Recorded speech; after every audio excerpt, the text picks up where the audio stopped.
నీవు మాతో కూడా వచ్చిన ఎడల యెహోవా మాకు ఏ మేలు చేయునో ఆ మేలును బట్టి మేము నీకు మేలు చేయుదుము అనెను. దేవునికి స్తోత్రము కలుగును గాక. పిల్లల చదువుకున్నటువంటి వాక్య భాగములో దైవజనుడైనటువంటి మోషే తన మామ అయినటువంటి హోబాబుతో మాట్లాడుతున్నటువంటి మాటలు ఇవి. ప్రియమైనటువంటి వారులారా, ఈ హోబాబుతో మోషే ఏమంటున్నాడు అని అంటే, ఆయన చెప్తున్నటువంటి మాట, నీవు మాతో వచ్చిన ఎడల యెహోవా మాకు ఏ మేలు చేయునో ఆ మేలును బట్టి మేము నీకు మేలు చేయుదుము అని చెప్తా ఉంటున్నాడు. ఈ సందర్భముగా మనం గుర్తుంచుకోవాల్సినటువంటి విషయము, దేవుడు తన పిల్లలకు మేలు చేసేవాడు. మోషే హోబాబుతో అంటూ ఉంటున్నటువంటి మాట, నీవు మాతో రావాలి, నీవు మాతో రావాలి. మాతో వస్తే దేవుడు మాకేదైతే ఇచ్చాడో అది నీకు కూడా ఇస్తాం. దేవుడు మాకేదైతే ఇచ్చాడో అది నీకు కూడా ఇస్తాం. ఈ రోజున క్రైస్తవ విశ్వాస జీవితం, భక్తి జీవితం, ఆత్మీయ జీవితం ఎలా ఉండాలి? ఈ రోజున మనము ఏ రీతిగా ఉంటున్నాము?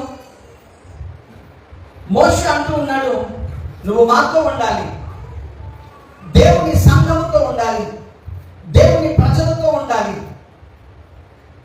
దేవుని సంఘముతో ఉండాలి, దేవుని ప్రజలతో ఉండాలి. మోషే అంటున్నాడు, నువ్వు మాతో ఉండు, నువ్వు మాతో రా. మోషే అంటూ ఉన్నాడు, దేవుని ప్రజలమైనటువంటి, దేవునితో నడిచేటువంటి మాతో నువ్వు రావడం నీకు మంచిది. ఈ రోజున సంఘం ఏమైంది? సంఘం యొక్క బాధ్యత ఏమైంది? సంఘము ఏ రీతిగా క్షీణిస్తూ ఉంటుంది? సంఘంలో ఉన్నటువంటి సండే స్కూల్ బిడ్డలు, యవన బిడ్డలు, స్త్రీలు, పురుషులు, సంఘము ఈ రోజున సమాజంలో ఏ రీతిగా ఉంటున్నారు? మోషే సమాజంలో ఉన్నటువంటి హోబాబుతో చెప్తూ ఉంటున్నాడు, నీవు మాతో రా, మా దేవుడు మమ్మల్ని ఆశీర్వదించేవాడు, ఆ ఆశీర్వాదాన్ని నీకు కూడా ఇస్తాడు. మోషే యొక్క ఆత్మీయ జీవితంలో మోషే కోరుకుంటున్నటువంటి విషయాన్ని మనం చూసినట్లయితే ఒక అద్భుతమైనటువంటి విషయం. విశ్వాసి ఎక్కడ ఉండాలి, విశ్వాసి ఎలా ఉండాలి, విశ్వాసి విధి విధానాలు ఏమై ఉన్నాయి అనేటువంటిది మోషే జీవితంలో మనం చూసినట్లయితే, హెబ్రీలకు రాసినటువంటి పత్రిక 11వ అధ్యాయము 22వ వచనములో మనం చూస్తూ ఉంటున్నాము. మోషే యొక్క ఆత్మీయ జీవితాన్ని మనం అక్కడ చదువుతూ ఉంటున్నాము. 24వ వచనం చదువుతాను. మోషే పెద్దవాడైనప్పుడు విశ్వాసమును బట్టి, చూడండి, ఐగుప్తు ధనము కంటే క్రీస్తు విషయమైన ఎంత గొప్ప భాగ్యమని ఎంచుకొని అల్పకాలము పాపభోగము అనుభవించుట కంటే దేవుని ప్రజలతో, ఈ మాట చెప్పండి, దేవుని ప్రజలతో చెప్తామా, శ్రమ అనుభవించుట మేలు అని యోచించి ఫరో కుమార్తె యొక్క కుమారుని అనిపించుకున్నటకు ఒప్పుకొనలేదు. గమనిస్తూ ఉంటూ ఉన్నారా? మోషే యొక్క ఆత్మీయ జీవితాన్ని చూస్తూ ఉంటూ ఉన్నారా? ఐగుప్తు ధనాన్ని పక్కన పెట్టి దేవుని ప్రజలతో ఉండడానికి మోషే ఇష్టపడ్డాడు.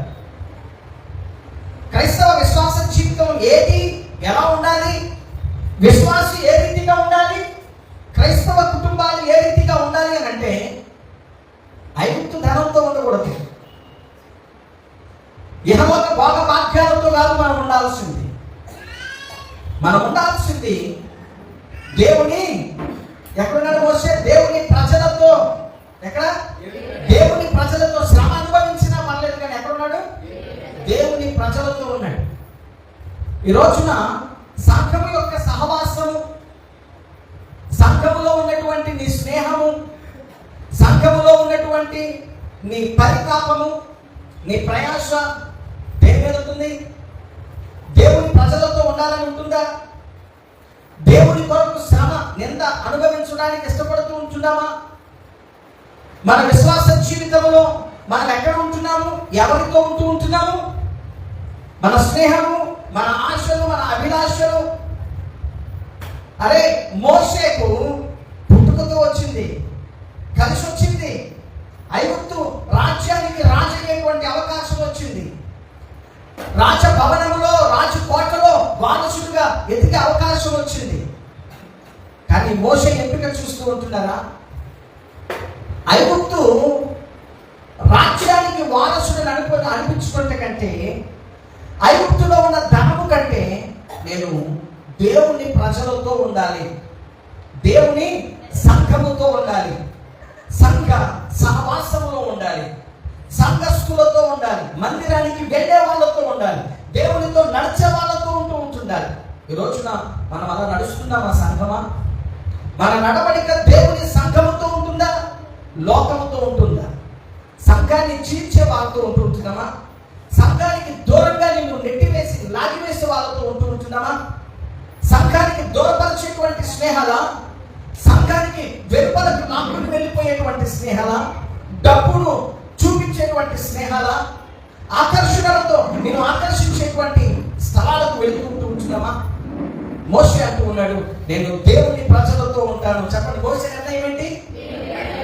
ఈ రోజున సంఘములో ఉన్న ప్రతి ఒక్కరి యొక్క ఆలోచన ఎలా ఉండాలి అంటే, దేవుని సంఘముతో, దేవుని ప్రజలతో నేను ఉంటాను. ప్రార్థనలో ఎదిగే వారితో, వాక్యముతో నడిచే వారితో, సంఘముతో నడిచే వారితో, సంఘములో ఎదిగే వారితో నా అభిప్రాయం ఏకీభవిస్తాను. నేను కలిసి నడుస్తాను, నేను మాట కలుపుతాను. అంతేగాని సంఘంలో భేదాలు పెట్టేటువంటి వారు, సంఘాన్ని కూల్చేటువంటి వారు, సంఘాన్ని చెడగొట్టేటువంటి వారు, సంఘానికి దూరపరిచేటువంటి వారు, లోకంలోనికి నిన్ను లాక్కుని వెళ్ళిపోయేటువంటి వారు, లోకపు అలవాట్లలోనికి నిన్ను ముంచేసేటువంటి వారు, లోకపు అభిప్రాయాలతో నిన్ను లాగేసేటువంటి వాళ్ళతో నువ్వు స్నేహం చేయడం నీకు మంచిది కాదు. దురలవాట్లు నేర్పుతారు, దుష్ట సంగత్యాలు నేర్పుతారు, కుటుంబాలను పాడు చేస్తారు, భవిష్యత్తులను పాడు చేస్తారు, దేవునికే నిన్ను దూరం చేస్తారు. జాగ్రత్త.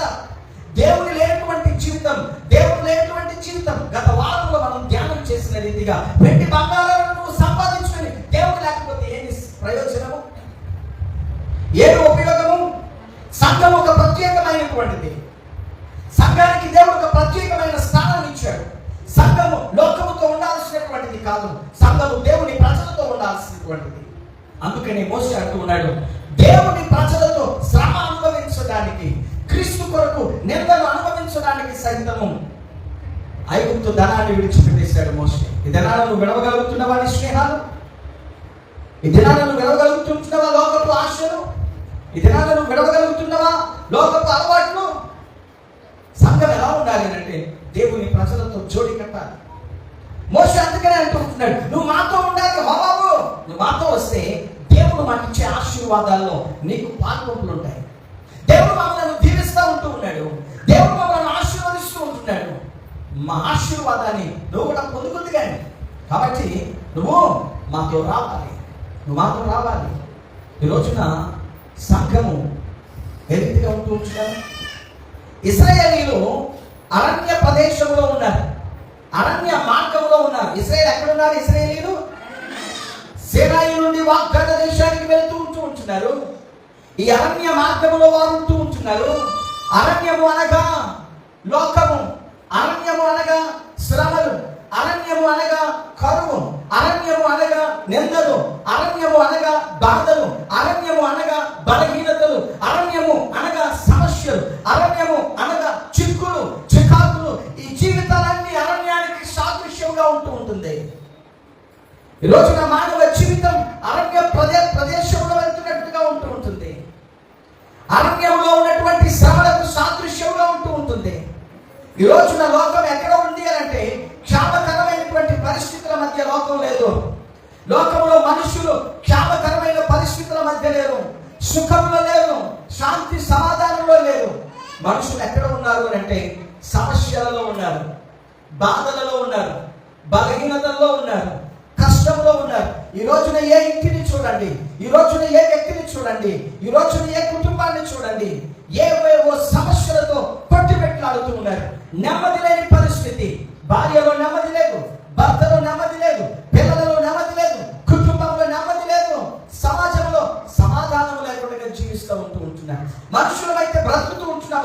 మనుషులమైతే జీవిస్తూ ఉంటున్నాం, కానీ గుండెలలో ఎవరికి చెప్పుకోలేనటువంటి బాధలతో మనం ఉంటున్నాం. ఎవరు తీర్చలేనటువంటి సమస్యలతో మనం ఉంటున్నాం.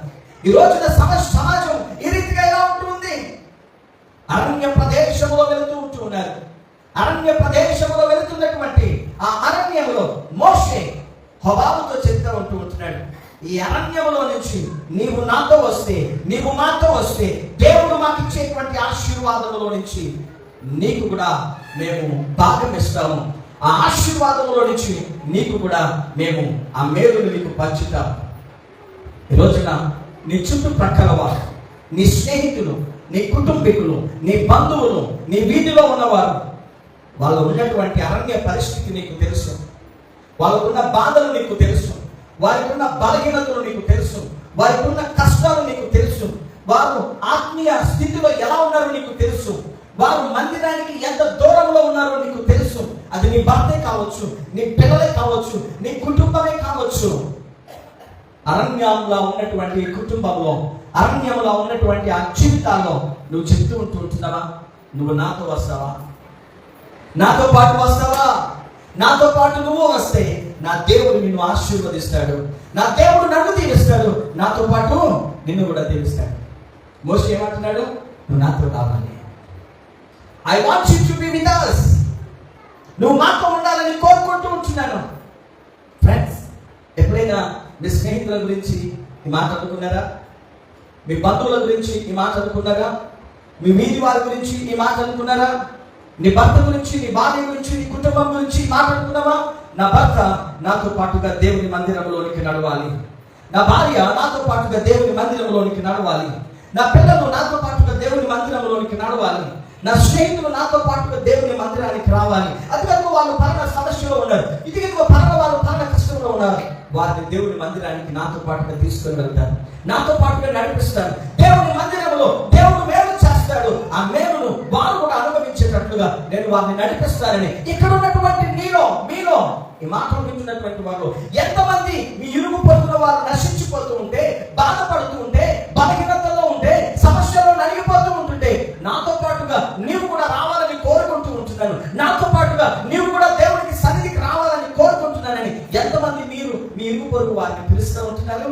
అరణ్యంలో సమస్యలో ఉన్నటువంటి వారిని ఎంతమందిని ఆహ్వానిస్తూ ఉంటున్నారు?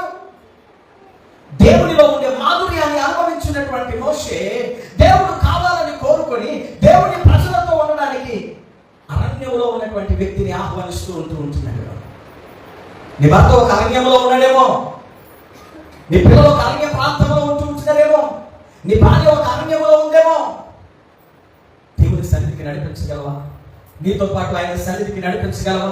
నీ స్నేహితులను కానీ, నీ బంధువులను కానీ, నీ కుటుంబాన్ని ఎవరి కోసమో కాదు, కానీ మొదట నేను మిమ్మల్ని ప్రేరేపిస్తున్నాను, ప్రోత్సహిస్తున్నాను. నీ కుటుంబంలో ఎవరైతే అరణ్యాలతో తిరుగుతూ ఉంటున్నారో, దేవునికి దూరంగా ఉంటున్నారో, దీవెనకు దూరంగా ఉంటున్నారో, ఆశీర్వాదానికి దూరంగా ఉంటున్నారో, ఆప్యాయతలకు దూరంగా ఉంటున్నారో, అనురాగాలకు దూరంగా ఉంటున్నారో, మంచికి దూరంగా చెడు స్నేహాలు ఎవరైతే మునిగిపోయారో వాళ్ళ జీవితాలు బాగుపడడానికి నువ్వు చెప్తుంటున్నావా?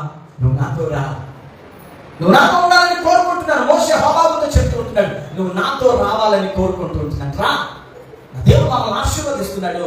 ఆ ఆశీర్వాదం నువ్వు కూడా పొందుకుంటావు. ఆ ఆశీర్వాదాన్ని నీకు కూడా ఇస్తాను. రోజున సంఘము సమాజంలో నశించిపోతున్న వారిని, సమాజంలో ఆనందం లేనటువంటి వారిని, సమాజంలో అనురాగాలకు దూరంగా ఉన్నటువంటి వారిని, మన కళ్ళ ముందు ఎవరైతే బాధపడుతున్నారో వారిని నీతో పాటు నడిపించే వ్యక్తిగా నువ్వు ఉండాలి. నీతో పాటు నీ ఆత్మీయ ప్రయాణంలో వారిని నడిపించే వ్యక్తిగా నువ్వు ఉండాలి. నువ్వు వెలుగుతూ ఉండాలి, అనేక మందిని వెలిగిస్తూ ఉండాలి. ఈ మాట ఎప్పుడు చెప్తున్నాను? క్రిస్మస్ క్యారల్స్ లో చెప్తూ ఉన్నాను. క్రిస్మస్ క్యారల్స్ లో ప్రతిసారి క్రిస్మస్ లో మనం క్యాండిల్స్ వెలిగించినప్పుడు నేను వెలిగించాను, నువ్వు వెలిగించబడు.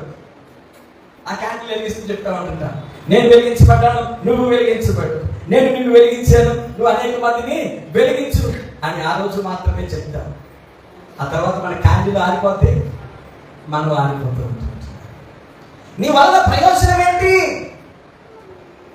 నీ వల్ల నీ కుటుంబం దీవించబడుతుందా? నీ వల్ల నీ బంధువులు ఆశీర్వదించబడుతూ ఉంటున్నారా? నీ వలన నువ్వు అడిగితే కదా, అసలు నువ్వు కోరుకుంటే కదా, అసలు నువ్వు అడిగితే కదా, నువ్వు రమ్మంటే కదా. డింగ్ డింగ్ డింగ్ టిక్ టిక్ టిక్ టిక్ మనం రెడీ అయిపోయి మనం వచ్చేస్తున్నాం. కానీ పోయిన వారం వస్తానన్నా రాలేదు, ఈ వారం వస్తావా? ఏ బాబు ఈ వారం ప్రభు సన్నిధికి వస్తావా? ఏమా ఈ వారం దేవుని సన్నిధికి వస్తావా? ఒక టార్గెట్ మనం పెట్టుకోవాలి. నేను పొందే ఆశీర్వాదం అనేక మంది అనుభవించేటట్లుగా ఉంటూ ఉంటున్నారు. అసలు దేవుళ్ళు ఆశీర్వాదం ఉన్నదనే విషయం నీకే తెలియట్లేదు. ఆయనతో నడిస్తే ఆ వాగ్దాన దేశపు ఫలం ఎంత ఆశీర్వాదకరమైనదో, దేవుడిచ్చే బహుమానం ఎంత గొప్పదో ఈ రోజున సంఘానికి తెలియడం లేదు. సంఘమే తెలుసుకోవడం లేదు. సంఘమే ఈశ్వరమంటుంటున్నప్పుడు, సంఘమే బద్ధకంగా ఉంటున్నప్పుడు, సంఘమే నామకార్థంగా ఉంటున్నప్పుడు, సంఘమే ఆచారంగా ఉంటున్నప్పుడు ఇంకా ఉండి నడిపిస్తావు. మోసే చూస్తూ ఉంటూ ఉన్నాడు. అరే ఈ రాజ్యాలన్నీ ఉత్తుత్తి రాజ్యాలు. ఈ రాజ్యంలో ఉన్నటువంటి ధనం అంతా ఉత్తుత్తి ధనం. డబ్బు ఈ రోజు నా దగ్గర ఉంటుంది, రేపు ఇంకొకటి దగ్గర పోతుంది. ఈ రోజు నా ఆరోగ్యం ఈ రోజు ఉంటుంది, రేపు ఏమైపోతుందో తెలియదు. బాగా కనబడతానే ఉంటుంటాం. లోపల ఏం జరిగిపోతున్నాయో, ఏమేమైపోతుందో ఎవరికి తెలుసు. ఉన్నంతసేపు భూమి మీద నిలబడకుండా ఉంటున్నాము. ఈ రోజు చూసి మురిసిపోతా ఉంటున్నాము. రేపు ఏం జరుగుతుందో నీకేం తెలుసు, నాకేం తెలుసు. మోషే ఏం చూస్తున్నాడు అంటే దేవుడు ఇచ్చేటువంటి పాలు తేనెలు ప్రవహించేటువంటి దేశాన్ని చూస్తున్నాడు. దేవుడికి స్తోత్రం కలుగును గాక. దేవుడు ఇచ్చే దానిని చూస్తూ ఉంటున్నాడు. నేను సంపాదించుకోవాలనే దానిని చూడడం లేదు. మోషే ఏం చూస్తున్నాడు? నాకేముంది, నాకు మనుషులు ఏమిస్తారు, మా అమ్మ నాన్న నాకేం సంపాదించి పెడతారు. ఈ రోజున పిల్లలు చాలా మంది నువ్వేం సంపాదించావు, నువ్వేమిచ్చావు, తల్లిదండ్రులు ఏదో ఇవ్వాలని చూస్తూ ఉంటున్నారు. ఏదో తాను పెరిగిపోయినట్టు పెరిగిపోతున్నారు. దయచేసి ఏమనుకోకండి. 20 సంవత్సరాలు 18 సంవత్సరాలు వాళ్ళకి వచ్చేస్తా ఉంటుంటున్నాయి. అప్పుడు కూడా మా నాన్న నాకేమి ఇస్తాడు, మా అమ్మ నాకేమి ఇస్తుంది, మా నాన్న నాకు అది చేయాలి, మా అమ్మ నాకు ఇది చేయాలి. మనం చైనా లాంటి దేశాలను చూస్తూ ఉంటుంటే 9 సంవత్సరాలకే ఆ సెల్ ఫోన్ తయారు చేయాలి. జపాన్ ఈ టెక్నాలజీ మనం చూస్తూ ఉంటుంటే 9 సంవత్సరాల నుంచే ఆ కుర్రాళ్ళు ఏదో ఒకటి తయారు చేస్తూ ఉంటుంటారు. ఒక కీబోర్డు, ఒక సెల్ ఫోన్, ఒక కంప్యూటర్. ఈ రోజున ఆమె సంపాదించాలి, ఏదో సంపాదించాలి. మోషే మా నాన్న ఏమిస్తాడు, మా అమ్మ ఏమిస్తుంది, ఐదుతాడు నాకు ఉంది, దేని వైపు చూడలేదు. మోషే దేని వైపు చూస్తున్నాడంటే దేవుడు నాకేమిస్తాడు. హల్లెలూయా. దేవుడిచ్చే దాని వైపు చూస్తూ ఉంటున్నాడు. దేవుడు దాచి ఉంచిన ఆశీర్వాదం వైపు నడుస్తూ ఉంటున్నాడు. దేవుడిచ్చే ఆశీర్వాదం ఎలాంటిదంటే అది పాలు తేనెలు ప్రవహించే దేశం. దేవుడికి స్తోత్రం చెల్లిస్తూ గట్టిగా చప్పట్లు కొడదాం. దేవుడిచ్చే ఆశీర్వాదం ప్రవహిస్తూనే ఉంటది. ఆగిపోదు. సమృద్ధి అయ్యేంత వరకు, నిండి పొందేంత వరకు ఆ ఆశీర్వాదం ప్రవహిస్తూనే ఉంటది, పొందుతూనే ఉంటది. దేవుని ఆశీర్వాదాలు అలాగుంటాయి. 5 రొట్టెలను దేవుడు తీసుకున్నాడు. ఒక పిల్లవాడు వచ్చి 5 రొట్టెలను 2 చేపలు యేసయ్యకి ఇచ్చినప్పుడు యేసయ్య వాటిని ఆశీర్వదించాడు. ఆయన చేతులలో నుంచి వచ్చినటువంటి ఆ 5 రొట్టెలు 2 చేపలు 5,000 మందికి ఎలాగ రాయబడింది అంటే వారు తిని తృప్తి పొందిన తరువాత ఇంకా 12 గంపల రొట్టెలను వాళ్ళు ఎత్తినట్లుగా వాక్యం సెలవిస్తూ ఉంటుంది. దేవుడు ఇచ్చినటువంటిది మనం తృప్తి పొందేటువంటి రీతిగా ఉంటుంది. ఈ రోజున నీ జీవితంలో నీకు తృప్తి ఉంటుందా? నీ వ్యాపారంలో నీకు తృప్తి ఉంటుందా? నీ రాబడిలో నీకు తృప్తి ఉంటుందా?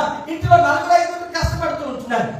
అత్తమామలు ఇచ్చినటువంటి ఆస్తి, తల్లిదండ్రులు ఇచ్చినటువంటి ఆస్తి నీకు తృప్తి ఉందా? మనం ఏది సంపాదించినా మన చేతుల ద్వారా సంపాదించే దాంట్లో మనకు తృప్తి కలగదు, తృప్తి పొందలేదు. దేవుడిచ్చే దాంట్లో సంతృప్తి ఉంటుంది. అందుకనే మోషే ఆ వాగ్దాన దేశాన్ని చూస్తూ ఉంటున్నాడు. దేవుడిచ్చే ఆశీర్వాదం సంతృప్తినిస్తూ ఉంది. ఐగుప్తు రాజ్యము బలమైన రాజ్యమే. ఐగుప్తు ధనము శ్రేష్టమైనటువంటి ధనమే. దీనికంటే శ్రేష్టమైనది ఏంటంటే దేవుడిచ్చేటువంటి ధనం. దేవునికి స్తోత్రం కలుగును గాక. దేవుడిచ్చే వాగ్దాన దేశం. అందుకనే అనేక మందిని మోసే ఏం చేస్తున్నాడు? కనిపించిన వాళ్ళంతా నువ్వు నాతో వస్తావా, నువ్వు నాతో వస్తావా నేను బాధపడుతూ ఉంటుంటాను చాలాసార్లు. విషయం ఏంటంటే ఈ రోజున క్రైస్తవ విశ్వాసులు మొద్దులై ఉంటున్నారు. ఈ మాట అన్నగానే బాధపడకండి. వాస్తవం తెలుసుకోండి. ఒక తాగుబోతుడు ఎప్పుడు అక్కడే వెళ్ళడం. నువ్వు అక్కడే తాగి సొక్కదాన్ని ఎవరైనా చూసారా? ఒక సిగరెట్ కాల్చేవాడు ఒకటే కాల్చాలి వస్తాడా? మేము 5-6 వెళ్ళేవాళ్ళు. ఒక మందు తాగడానికి ఒకడే వస్తాడా? సినిమాకి వెళ్ళేవాడు ఒకడే వస్తాడా? ఇంకొక నలుగురు ఎంతమంది చట్టేసుకుని వెళ్ళడానికి చూస్తాను. అవునా కాదా? నేను ఏమన్నా అబద్ధపడుతున్నాను? కరెక్టేనా కాదండి? మీరు కూడా చుట్టాల ఫంక్షన్కి వెళ్ళేటప్పుడు, అక్కడికి వెళ్ళేటప్పుడు, ఇక్కడికి వెళ్ళేటప్పుడు రెడీ అయ్యి 5-4 సార్లు, ఇంటికి 4 సార్లు తిరుగుతారా లేదా? అందరికి తెలియదు కానీ ఆయనకి కావాలేదమ్మా, అందరూ రెడీ అయిపోయి ఆటో వచ్చేసి కాలు వచ్చేసి ఇన్నిసార్లు రెడీ అయిపోయి చుట్టాలకి, ఫంక్షన్కి, ఆటలకి, వీటికి 4-5 గంటలు పెట్టుకుని వెళ్తారే. ఎప్పుడైనా దేవుని సరైన వరకు 4-5 ఇల్లు, ఎప్పుడైనా ఒక ఇంటికి 4-5 సార్లు రెడీ అయిపోయి చర్చ టైం అవుతుంది అన్నవాళ్ళు ఎవరైనా ఉన్నారండి? మనం దేన్ని చూస్తున్నాము? మోషే దేవుడిచ్చే గాలిని చూస్తూ ఉంటున్నాడు. దేవుడిచ్చేటువంటి ఆశీర్వాదాన్ని నాతో పాటు నలుగురు అనుభవించాలి. నేను దేవుడి సన్నిధిలో పొందుకునే ఆశీర్వాదం నాతో పాటు నా పక్కింటి వారు, నా భర్త, నా పిల్లలు, నా బంధువులు, నా స్నేహితులు, నా వీధి వారు అనుభవించాలి. ఆలస్యంగా వచ్చి దీవెనలు కోల్పోతూ ఉంటున్నారు. దేవుడి సన్నిధిని నిర్లక్ష్యం చేసి దీవెనలను కోల్పోతూ ఉంటున్నారు. దేవుడి మందిరానికి దూరమై వారాల తరబడి మానేసేసి భ్రష్టత్వం అయిపోతూ ఉంటున్నారు. బాప్తిస్మం తీసుకుని సంస్కారము ఆరాధనలో పాల్గొనడం లేదు. ఆదివారం ఖాళీగానే ఉంటున్నారు. వెళ్ళి గ్రౌండ్లోనూ అక్కడ ఇక్కడ తాగేసేసి తిరుగుతూ ఉంటున్నారు. నా కుటుంబం, నా భర్త భారం ఉందా? బాధ్యత ఉందా? నడిపిస్తూ ఉంటున్నావా? దేవుడిచ్చే వాగ్దాన ఆశీర్వాదాన్ని అనుభవించడానికి. మోషే ఏమంటాడు బాబాతో ఏమన్నాడు? నీవు మాతో కూడా రావాలి. చెప్పాలి అందరూ. ఇక్కడే ఉన్నారు అందరూ. నువ్వు చెప్పి తింటారా లేకపోతే ఏమన్నా సీరియల్ చూస్తున్నారా? మైండ్, బాడీ ఇక్కడే ఉంది కదా అందరికి. అందరూ ఇక్కడే ఉన్నారా? మోషే ఏం చెప్తున్నాడు బాబాతో? చెప్పాలి. మోషే ఎక్కడికి వెళ్తున్నాడు? వాగ్దాన దేశానికి వెళ్తున్నాడు. దేవుడి నుంచి ఆశీర్వాదాన్ని పొందుకోవడానికి వెళ్తున్నాడు. వెళ్తాడంతా ఏమంటున్నాడు? బాబాతో ఏం చెప్తాడు? నాతో కూడా వస్తే నా దేవుడు నన్ను దీవిస్తాడు, ఆ దీవెనలు నీకు కూడా వస్తాడు. నీకు తెలుసా దేవుని సన్నిధిలో వాగ్దానాలు ఉన్నాయి. దేవుడితో నడవడం, దేవుడితో ఉండడం, దేవుడితో గడపడం ఆశీర్వాదం అని నీకు తెలుసా? దేవుడితో నడుస్తూ ఉంటుందిగా దీవించబడతాం అనేటువంటి విషయం నీకే తెలియలేదు. కాకేమని చెప్తావు? ఏదో ఎలా కాబట్టి ఆదివారం నాడు వస్తున్నాం అంతే, ఆచారం సాంప్రదాయంగా వస్తున్నాం అంతే, ఏదో పై భక్తితో వస్తూ ఉంటున్నాం అంతే. వచ్చేసే లోపలికి వచ్చేసే కదా, లోపలికి వచ్చేసే తర్వాత నేను చూస్తున్నాను అనుకుంటూ నాతో ఇంకొకరిని ఆశీర్వాదకరంగా మార్చాలి. లోకం ఎలా ఉంటుంది? ఒక లోకంలో ఉన్నాను అనుకోండి. ఫర్ ఎగ్జాంపుల్ మేరీ దేవుడి సన్నిధికి వస్తూ దేవుడి సన్నిధికి ఫ్యాక్టరీకి వెళ్తుంది. ఫ్యాక్టరీకి వెళ్తున్నప్పుడు తనతో పాటు ఒక నలుగురు వెళ్ళారు. సడన్గా వాటర్ గారు ఏమన్నారంటే, మేబీ నీకు ఇంక్రిమెంట్ కలిసింది, నీకు 2,000 జీతం పెరిగింది అన్నాడు వాటర్ గారు. అప్పుడు మేరీ అనుకుంటుంది, పక్కనే పెద్ద మేరీ ఉంటుంది, పెద్ద మరియ ఉంటుంది, లూదియా ఉంటుంది, స్వరూపం ఉంటుంది. అంటే మానవ స్వభావాలు లోకానికి, దేవునికి ప్రజలకు, లోకానికి ఉన్నటువంటిది. ఫర్ ఎగ్జాంపుల్ ఒక మేరీ గారు నేనే అనుకుంటున్నాను, నేనే లోకంలో ఉన్నాను. నాకు ఆఫీసర్ గారు 2,000 జీతం ఇంక్రిమెంట్ పెంచారు. నాతో పాటు స్వరూపం కూడా పెరిగితే బాగుందని అనుకుంటాను. లోకంలో ఉన్న వ్యక్తి నేను అనుకుంటాను. ఒకవేళ పెరిగింది అనుకోండి, స్వరూపం కూడా పెరిగింది అనుకోండి, నేనంటే కష్టపడి ఇంత చేస్తాను, ఎప్పటి నుంచో చేస్తాను కాబట్టి నాకు పెంచేటంటే ఇది న్యాయం ఉంది. స్వరూపం ఇంటికి పెంచాలా? నాతో పాటు సమానంగా తీసుకుంటుంది జీతం. నాతో పాటు సమానంగా ఉండడానికి లోకంలో ఏ వ్యక్తి చూడదు. తనతో పాటు సమానంగా అందరూ ఉండాలని లోకం కోరుకోదు. అందరికంటే నేనే బాగోవాలి, అందరికంటే నేనే తినాలి, నేనే ఉండాలి, నేనే సంపాదించేయాలి, ఇది లోకం. కానీ క్రైస్తవ విశ్వాస జీవితం ఏంటి? నాతో పాటు, అందుకనే నిన్ను వలే పొరుగువారిని ప్రేమించాలి. నీ దగ్గర పెట్టుంటే ఏం చేయాలి? లేవని ఇచ్చేయాలి ఒకటి. ఇది క్రైస్తవ విశ్వాస జీవితం. నీతో పాటు నీ పక్కన కూడా బాగుండాలనేటువంటిది క్రైస్తవ విశ్వాస జీవితం. మరి దేవుడి సన్నిధిలో నువ్వు ఆశీర్వదించబడి ఇంకొకరు బాగోవాలి, ఇంకొకరు దీవించబడాలి, ఇంకొకరు రక్షించబడాలి అనేటువంటి తపన నీకుందా? మోషే హోబాబుతో చెప్తూ ఉంటున్నాడు, నువ్వు నాతో వచ్చడం మంచిది, నువ్వు నాతో రా, దేవుడు నన్ను ఆశీర్వదిస్తూ ఉన్నాడు, నిన్ను కూడా దీవిస్తాడు.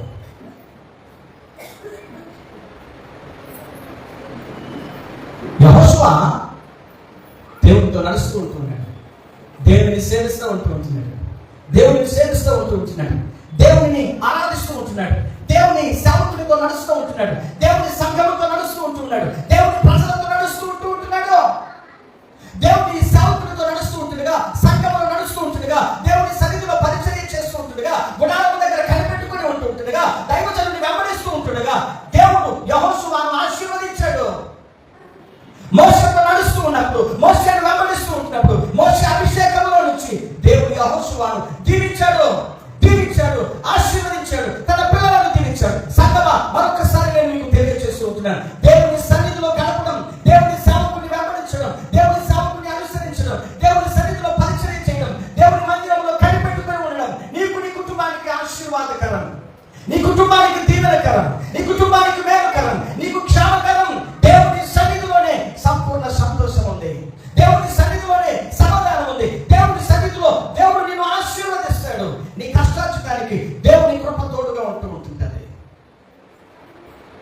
అలాగా ఆశీర్వదించబడినటువంటి యెహోషువ సంఘముతో చెప్తూ ఉన్నాడు, సమాజంతో చెప్తూ ఉన్నాడు, ప్రజలతో చెప్తూ ఉంటున్నాడు, మీరు ఎవరిని సేవిస్తారో సేవించండి, మీరు ఎవరిని సేవిస్తారో సేవించండి, నేను నా ఇంటి వారును. ఏమన్నాడు? 24వ అధ్యాయం యెహోషువ గ్రంథము 15వ వచనం చూద్దామా?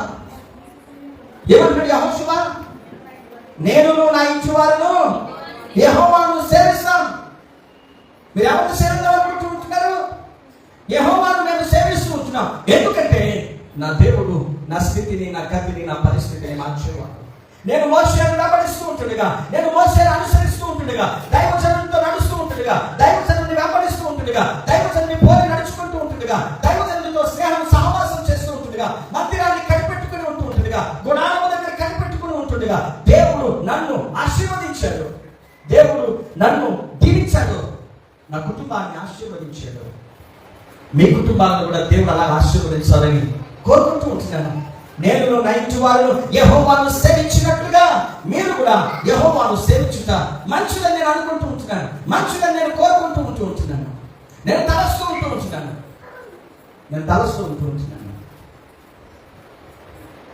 ఈరోజు మీకు ఆశ ఉందా? మీరు చెప్తున్నారా? మీ ఫ్రెండ్స్తో, మీ బంధువులతో నువ్వు చెప్పావా? ఎప్పుడైనా నువ్వు నడిచావా? మోషేతో, దైవజనుడితో నడిచావా? దైవజనుడితో నడిస్తే నీ కుటుంబం ఎప్పటికే దీవించబడు కదా. నీ బిడ్డల భవిష్యత్తు, నీ కుటుంబము, నీ యొక్క పరిపాట్లు, నీ వ్యాపారాలు, నీ వ్యవసాయాలు దేవుడు ఆశీర్వదించును కదా.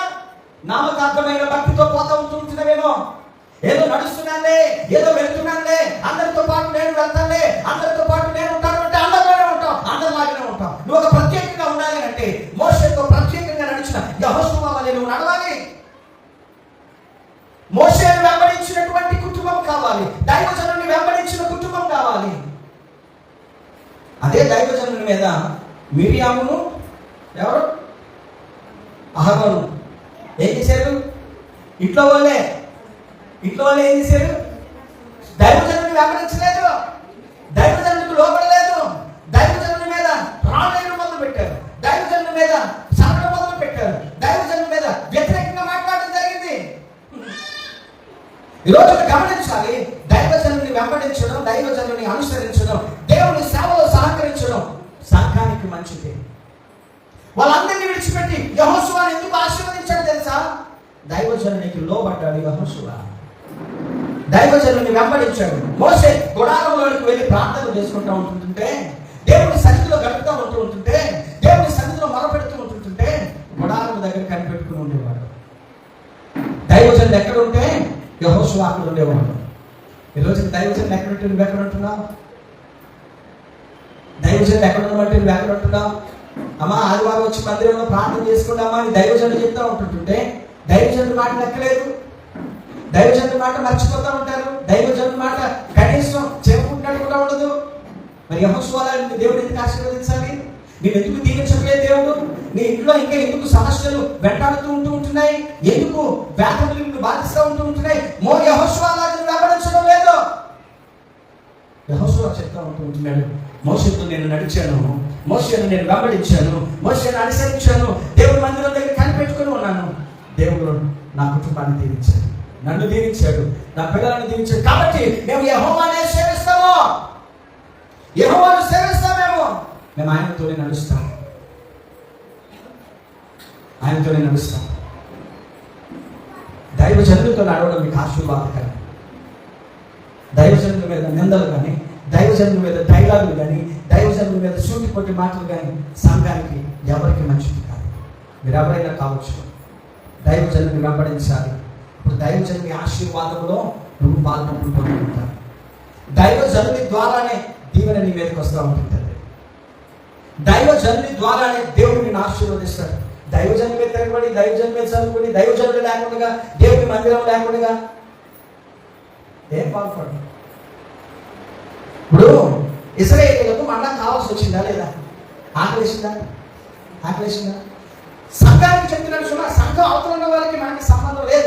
అసలు వాళ్ళ గురించి మనం మాట్లాడుకోదు. నువ్వు సంఘ సభ్యుడవైతే, సభ్యురాలవైతే, నువ్వు సంఘ బిడ్డవైతే నీ గురించి నేను చెప్తూ ఉంటున్నాను. నీకు వచ్చే ప్రతి ఆశీర్వాదం దేవుని సేవకుడి చేతుల మీదగానే వస్తుంది తప్పితే దేవుని సేవకుడు లేకుండా నువ్వు ఇంచు కూడా ఆశీర్వదించబడు. ఇశ్రాయేలీయులకు ఆకలేసింది. దేవుడు వచ్చి ఇశ్రాయేలీయులకు ఆహారం ఇచ్చాడా? ఎవరి ద్వారా ఇచ్చాడు? మోషే ప్రార్థన చేస్తే, మోషే ప్రార్థన ఆకలి లేదు, దేవుడు చూడలేదా? ఆకలేసిందా? దేవుడికి తెలియదా? వాళ్ళు అడుగుంటారా? నాకు ఆకలిశాంతి బాబు దేవుడే, నాకు ఆకలిశాంతి బాబు దేవుడే అని అనుకుంటారా? అడిగే ఉంటారు. ఆకలిసినప్పుడు దేవుడే చూడరా? కానీ సంఘానికి కావాల్సిన ఆశీర్వాదం దైవజనులు చేస్తేనే. మోషే ప్రార్థన చేశాడు, అప్పుడు ఏం చేసింది? ఆ పాలెమంతా మన్నా కురిసింది. సంఘానికి కావాల్సిన ఆశీర్వాదం సేవకుడి ద్వారానే. సేవకుడు లేకుండా నేను ఊరుగా బల చేస్తానంటే అవబడ్డాను. అది ఉత్తుదే పై సంఘం సేవకుడు ఇద్దరు కలిసి దేవుని మహిమపరుస్తూ ఉంటున్నారు. దేవుని మహిమలో ఈ రెండు భాగాలై ఉంటూ ఉంటున్నారు. ఎర్ర సముద్రం అడ్డొచ్చింది, దేవుడు చాటుకుంటే చేసేసాడా? ఇశ్రాయేలుకు ఎర్ర సముద్రం అడ్డొచ్చినప్పుడు ఏం చేసాడమ్మా? మోషే ప్రార్థన చేసినప్పుడు, మోషే ఆ చేయి చాపినప్పుడు సేవకుడిని వాడుకునే అద్భుతాలు జరిగించాడు. నీ కుటుంబంలో అద్భుతం జరగాలి, నీ జీవితంలో అద్భుతం జరగాలి, మేలు రావాలి, దీవెన కావాలని అంటే సేవకుడు ఖచ్చితంగా ఉండాలి. ఈరోజు చాలా మంది సేవకులు లేకుండా మేము ప్రార్థన చేసేసుకున్నామండి, మేము అది చేసేసుకున్నామని ఆలోచన చేశారని సంఘానికి ఇది చాలదు.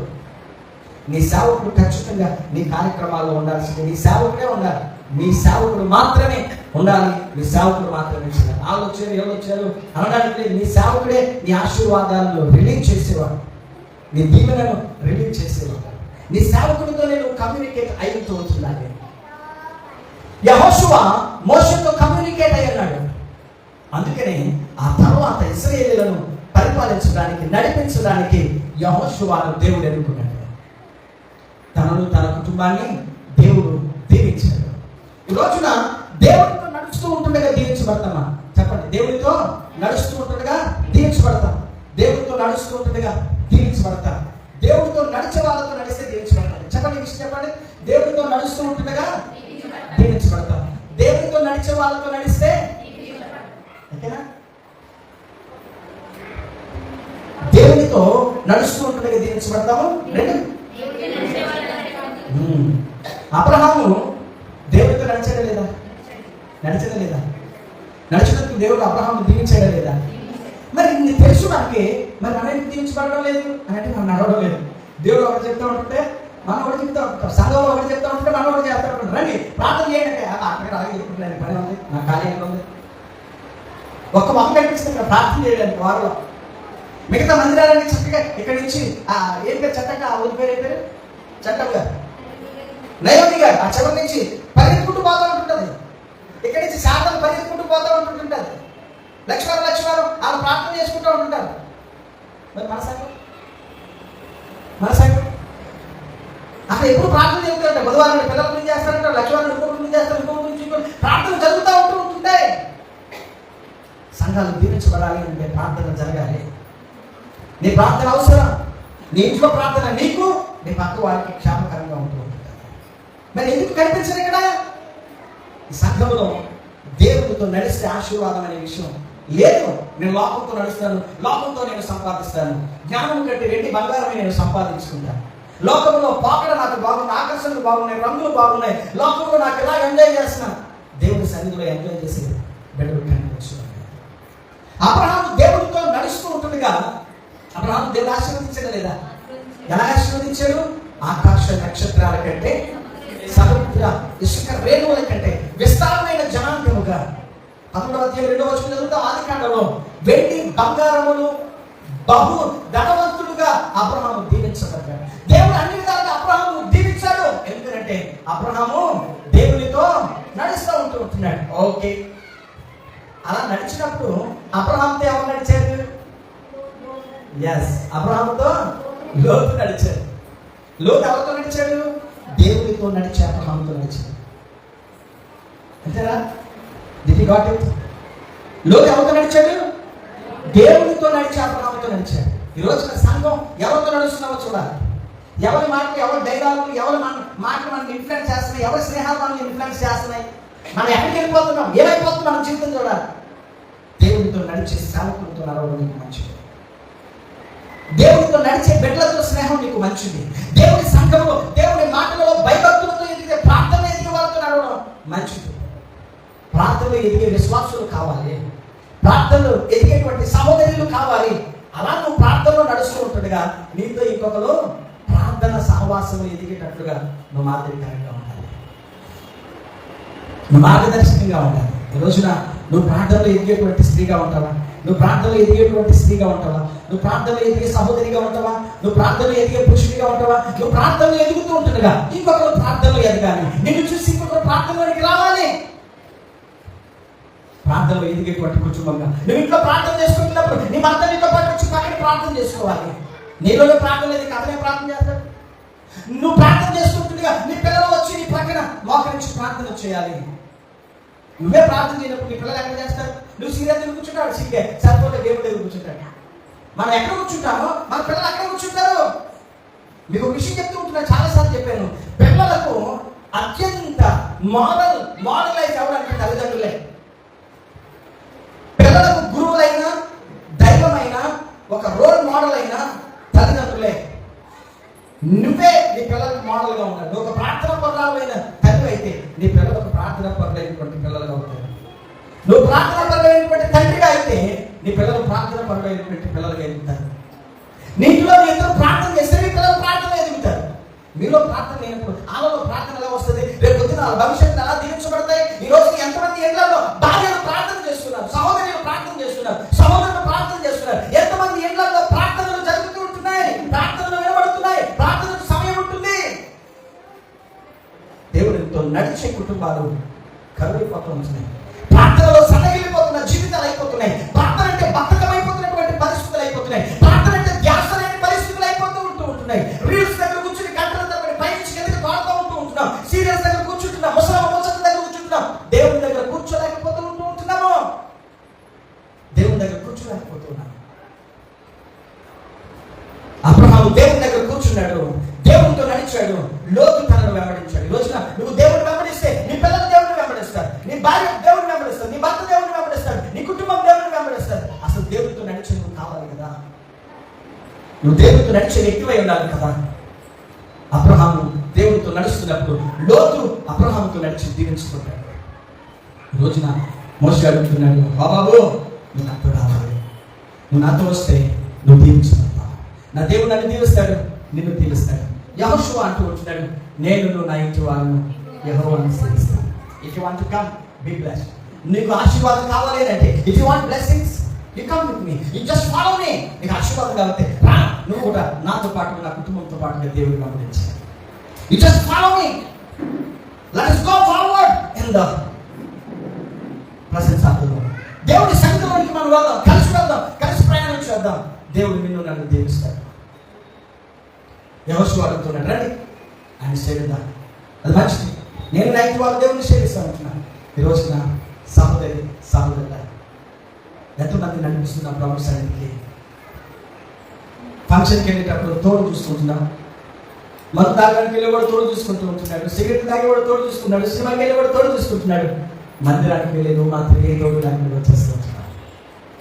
ఎవరిని ప్రోత్సహించుకుంటూ వచ్చేస్తూ ఉంటున్నావు, ఎవరిని నడిపించుకుంటూ వచ్చేస్తూ ఉంటున్నావు. నీ ఫ్యాక్టరీలలోనూ, నీ జాబులోనూ, నీ కాలేజీలోనూ, నీ వీధిలోనూ, నీ కుటుంబంలోనూ, మీరున్న చోట ఎవరినైనా నీతో పాటు నీ ఆశీర్వాదాల్లో పాలుభాగస్తులుగా నడిపిస్తున్నావా? నీ దీవెనలో పాలుభాగస్తులుగా నడిపిస్తూ ఉంటున్నావా? నీతో పాటు వాళ్ళు దీవించబడాలని అనుకుంటూ ఉంటున్నావా? అసలు నీకు తెలుసా దేవునితో నడిస్తే నీకు ఆశీర్వాదకరమని? దేవునితో నడిస్తే వాగ్దాన దేశం ఉందని, దేవునితో నడిస్తే సిద్ధపరచిన దీవెన ఉందని నీకు తెలుసా? దేవుడు నడిపించి వాగ్దాన దేశాన్ని ఇస్తారని నీకు తెలుసా? మోసే ఆ వాగ్దాన దేశాన్ని చూస్తూ ఉంటూ ఉన్నాడు. దేవుడు నాకు వాగ్దాన ఫలం ఇవ్వబోతూ ఉన్నాడు, వాగ్దాన దేశాన్ని ఇస్తూ ఉంటూ ఉన్నాడు. ఆ వాగ్దాన దేశం నేను మాత్రమే కాదు, నాతో పాటు హోబాబుని తీసుకుని వెళ్తాను, నాతో పాటు నా భర్తను తీసుకుని వెళ్తాను, నాతో పాటు నా భార్యను తీసుకుని వెళ్తాను, నాతో పాటు నా పిల్లలను తీసుకుని వెళ్తాను, నాతో పాటు నా తల్లిదండ్రులను తీసుకుని వెళ్తాను, నాతో పాటు నా కుటుంబాన్ని తీసుకుని వెళ్తాను అని మోసే ప్రయత్నం చేశాడు, యెహోషువ ప్రయత్నం చేశాడు, అబ్రహాము ప్రయత్నం చేశాడు. వీళ్ళు కూడా నడిచినటువంటి లోతు దీవించబడ్డాడు, యెహోషువ దీవించబడ్డాడు. సహోదరి, నువ్వు దేవుని సన్నిధికి ఎవరిని నడిపించగలుగుతున్నావు? ఎవరి గురించి అయినా ఆలోచన ఉందా? నువ్వు ఇప్పటి వరకు ఆలోచన లేకపోతే ఇప్పుడే ఆలోచన చేయి. ఎవరు అరణ్యంలో ఉన్నారు, ఎవరు సమస్యల్లో ఉన్నారు, ఎవరు బాధలలో ఉన్నారు, వాళ్ళని చూడు. ఈ వారం అంతా వర్కౌట్ చేయి, ఈ వారం అంతా వాళ్ళతో మాట్లాడు. వచ్చే వారం ప్రభు సన్నిధికి తీసుకెళ్ళా. నేను వెళ్తూ ఉన్నాను, వాగ్దాన దేశానికి నడుస్తూ ఉన్నాను, దేవుడి సన్నిధిలో నడుస్తూ ఉంటూ ఉన్నాను. నా దేవుడు వాగ్దానాన్ని ఇచ్చే దేవుడు, నా దేవుడు దీవించే దేవుడు, నా దేవుడు ఆశీర్వదించే దేవుడు, పాలు తేనెలు ప్రవహించే దేశంలో నన్ను నడిపించే దేవుడు, నన్ను స్థిరపరిచే దేవుడు. నాతో పాటు నువ్వు వస్తావా? నా దేవుడు నిన్ను కూడా దీవిస్తాడు, నన్ను దీవించిన దేవుడు నిన్ను కూడా ఆశీర్వదిస్తాడు. నాతో పాటు కూడా నువ్వు దీవించబడాలని కోరుకుంటూ ఉంటూ ఉన్నాను. నా దేవుడి సన్నిధిలో నీవు కూడా గడపాలని కోరుకుంటూ ఉంటున్నాను. యెహోషువ వలె అడుగుతావా? మోసే వలె అడుగుతావా? తలలు వంచండి, కళ్ళు మూసుకునండి, ప్రార్థన చేసుకుందాం.